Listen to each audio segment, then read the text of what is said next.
Yo, what's up, good people? James Jackson with Gator Media STL, where we provide digital solutions to enhance your brand. Today, I want to talk about before you go buy your next camera, you need to see this video.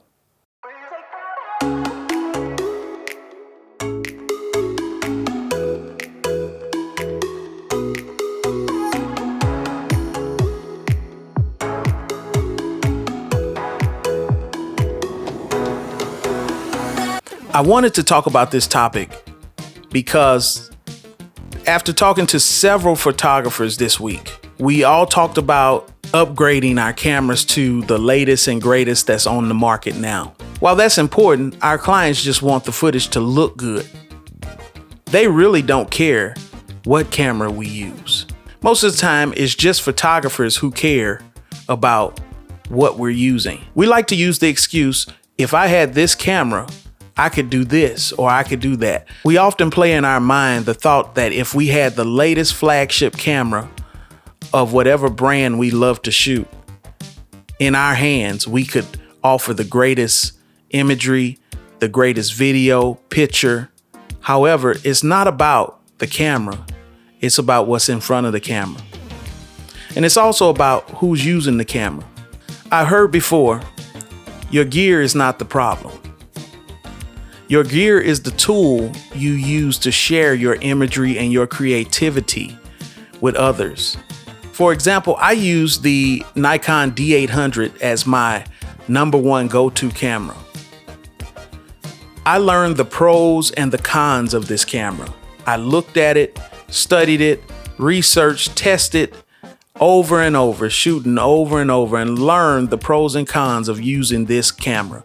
Matter of fact, I'm shooting on it now with a 28-75 Tamron 2.8 lens. And I love this camera. It's my go-to camera, and it's not the latest out. At this moment, it is 8 to 9 years old, but I still love the image quality.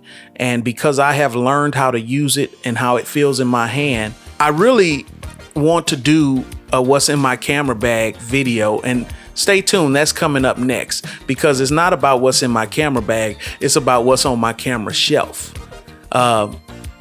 Because each job I go on, I take different equipment, but one camera that stays in the bag is the D800, and it is my go-to. I can depend on it no matter what. I primarily shoot a higher percentage of video, which there causes a problem for many of us who know what Nikons are known for. They're more known for their image quality, but I shoot a higher percentage of video on mine. And I like the look, I like the feel. I have learned how to take the cons of the autofocus system and use my strengths of using manual focus so that I can let the camera do what it's good at, giving me a good image if I put myself in focus or put the image I'm trying to capture in focus. And so while you're out trying to shop and look and talk shop about cameras and studying all of the specs, look at what you have first. Be more creative. Look at how you can spend more money on a lens or how you can spend more on lighting, because if the lighting is bad, the camera can't do the job. If the composition is bad, the camera cannot do the job. So take a moment to see how you can enhance and help the process of what you're trying to film or what you're trying to shoot by learning your camera ins and outs. Become better with the tool you have first. Before you go spend more money, before you go get more in debt or charge that credit card, be sure you know how to use exactly what you have. I know that was a short and straight to the point topic. However, I felt it important because I have spent hours and days and weeks and months researching and looking at the latest models and looking at everything that's out there, different brands, and come back to the same thing I have. And until I make this D800 great, anything else I use will be the same. Can I get better autofocus out there? Yes.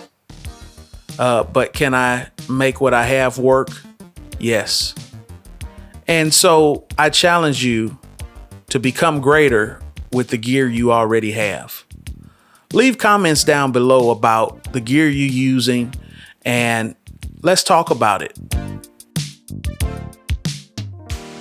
But a little bit about the latest going on in Gator Media STL world. The latest projects I've been working on is a solo marimba recital. What did I say? A solo marimba? Oh yeah.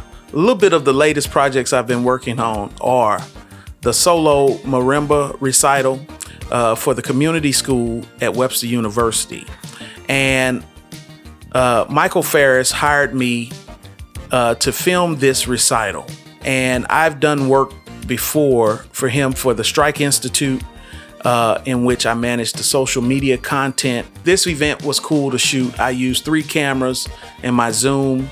I used all Nikons for this shoot. I used a Nikon D800 as a side angle. I used a Nikon D5600 as a side angle.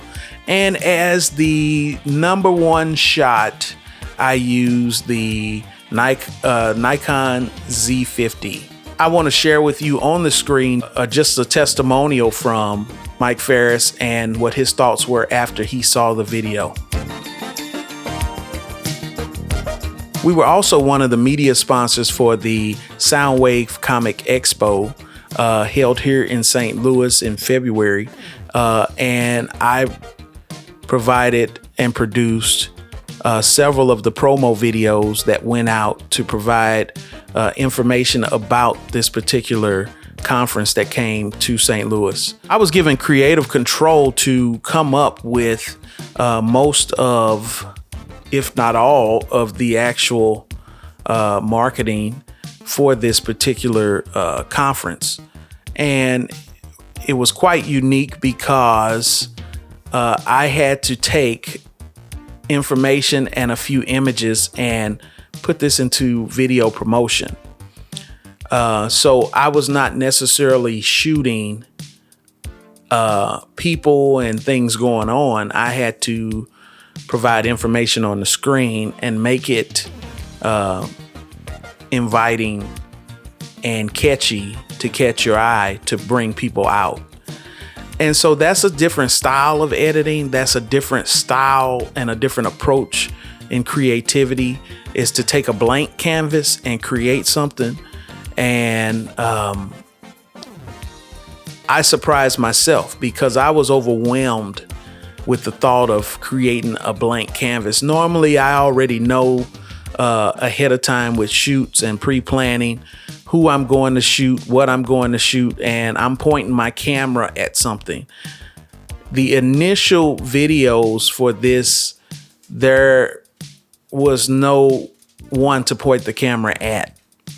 And that took a lot, that stretched me to learn how to come up with promotional items or content per se to put out.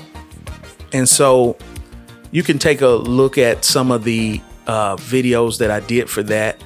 I was able to get the creator and producer of this particular conference to sit down, and I filmed him kind of talking about the process and the creation, and that made it fun as well. There are other projects in the works that I have to wait because of contractual reasons we can't talk about now. But stay tuned, more to come, and be sure to like and subscribe to our channel and like this video, and stay tuned for the next one. We'll see you next time.